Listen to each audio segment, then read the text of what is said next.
So the topic of this video is it's a really broad topic, and try to make it short, easy and digestible.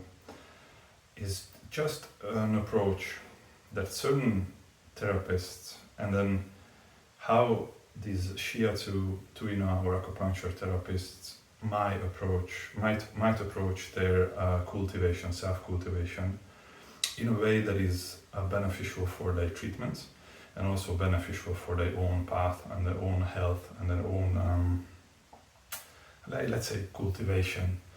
Very, very likely those those people who seek out these modalities to be able to be any service for others or just be helpful for others, massage therapists or like tuina shiatsu therapists, they have many different level how they can do these arts, these medicinal arts.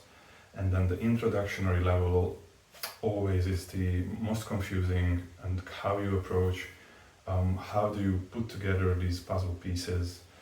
I believe major puzzle pieces, which is really beneficial to put together actually, is what type of self-cultivational tools we use or we have.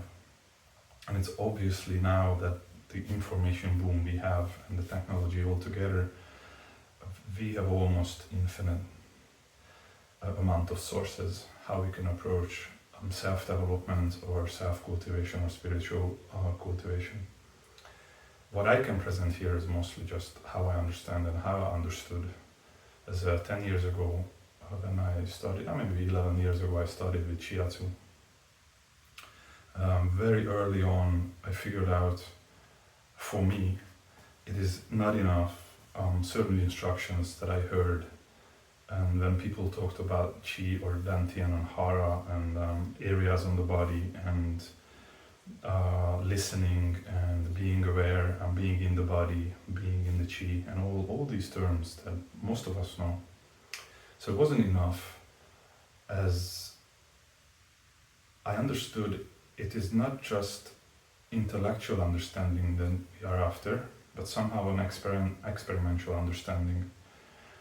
And very shortly, I ended up with my current teacher and his school, and it became pretty obvious to me that the way he mapped out Gong, let's name it, and then as a tool, Qigong, Daoyin, seated versions of practices or mental exercises, or like a very well integrated parts of a wall, it just really quickly made sense that actually that is the background for me for the medicinal arts.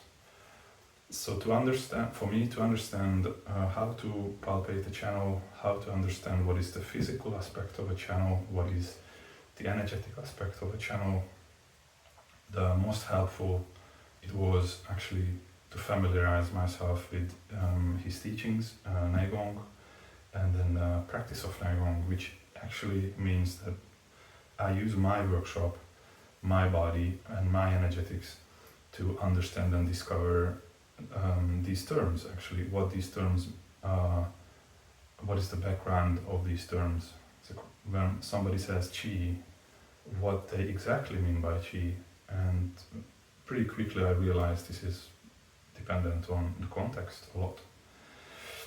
So how to understand the context? How to understand this multi-layered system when somebody talks about organ chi, channel chi, chi of a certain area, chi of martial arts, chi of qigong, chi of Chinese medicine.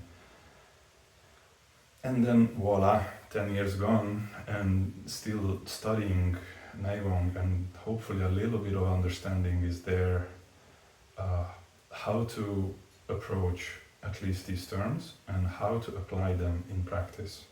Practice as in treatment, diagnosis, treatment, and then as well as my self-cultivation. And again, another core concept I had in the beginning, which was a little bit different from my fellow students, is for me another shiatsu, tuina or other workshop is not as much as interesting as spending my time working on the workshop, working on the body I touch with. I found it really profound and basic and couldn't really get rid of it, so I'm stuck with this approach, and that is what I can transmit or present to whoever is interested. And since then I managed to finish the tian college, the acupuncture diploma, which actually just gave me 3 years of constant study on Chinese medicine and understanding how much I don't understand, and still more precise map and pathways on this map between certain areas. So pathways, what I mean is what is exactly a channel, what is exactly a acupuncture point, how does these organ functions work, and basically just that's it, navigation. And then the more precise we can navigate, I believe, better results or more precise results we can have. And slowly we can put things on their places, which is good if we want to develop our arts so that we can step one step forward and one step forward again, just by understanding and cultivating something enough that it can be left behind or used as a solid foundation for the next step.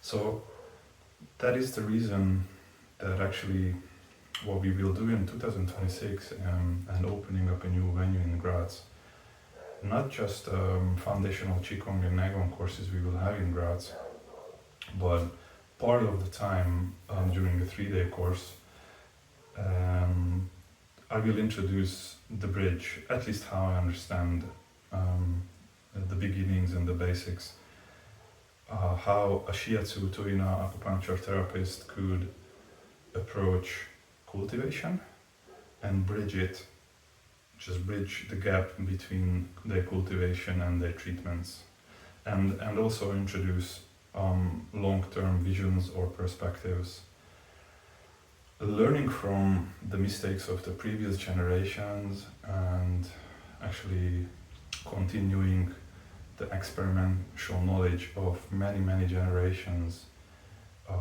adhere to authentic methods. Seems to me a very good idea, actually, to start with. How long we need this? It's very personal, I guess. When is the time that we can leave this behind? I think that's a crucial question. Maybe people leave them behind too soon. So